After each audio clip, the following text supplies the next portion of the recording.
My name is AJ Nelson, and today on Collision Course we'll be talking about Gottfried Leibniz and his contribution to modern math, science, and philosophy. I want to buy you something, but I don't have any money. No, I don't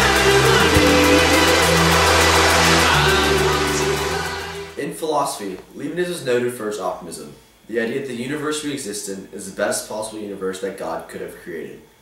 Leibniz is one of the three great 17th century advocates of rationalism.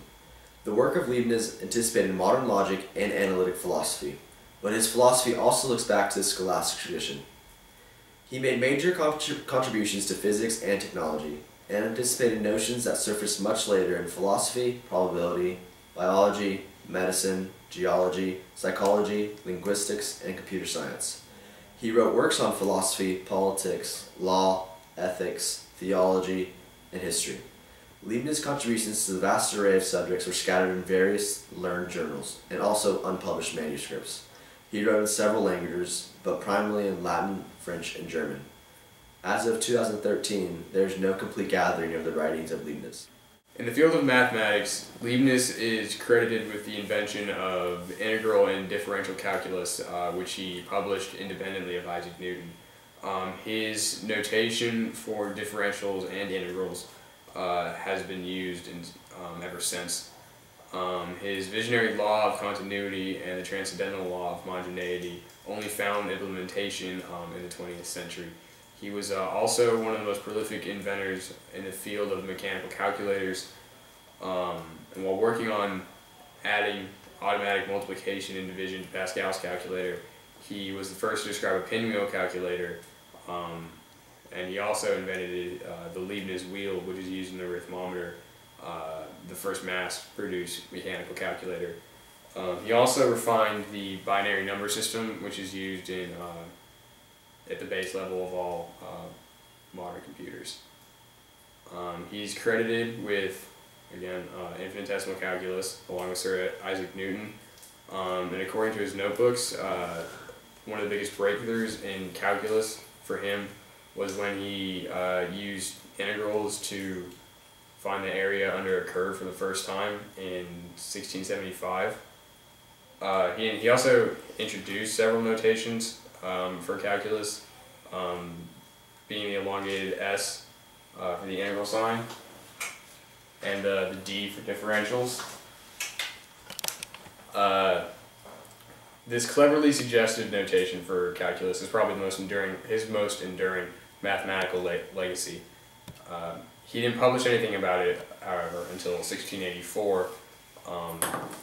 Second among his most enduring legacies would be the product rule for differential calculus, which is called Leibniz's law.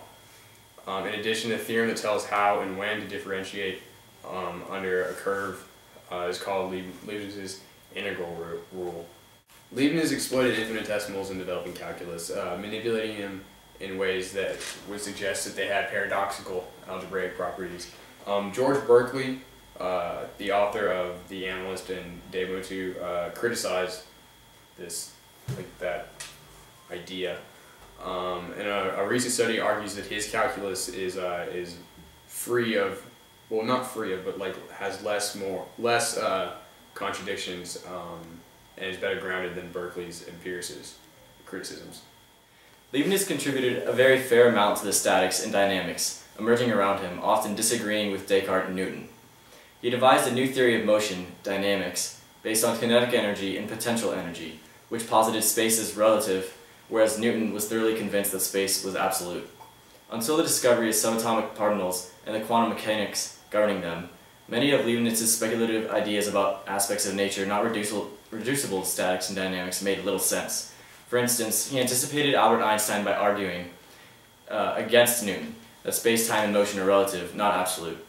Leibniz's rule is an important, if often overlooked, step in many proofs. No, I can't read that part. Just cut it. You can cut it. Until the discovery of subatomic particles and the quantum mechanics governing them, many of Leibniz's speculative ideas about aspects of nature not reducible to statics and dynamics made little sense. For instance, he anticipated Albert Einstein by arguing against Newton that space, time, and motion are relative, not absolute. Leibniz's rule is an important step in many proofs in diverse fields of physics. The principle of sufficient reason has been invoked in recent cosmology, and those who advocate digital philosophy, a recent direction in cosmology, claim Leibniz as precursor.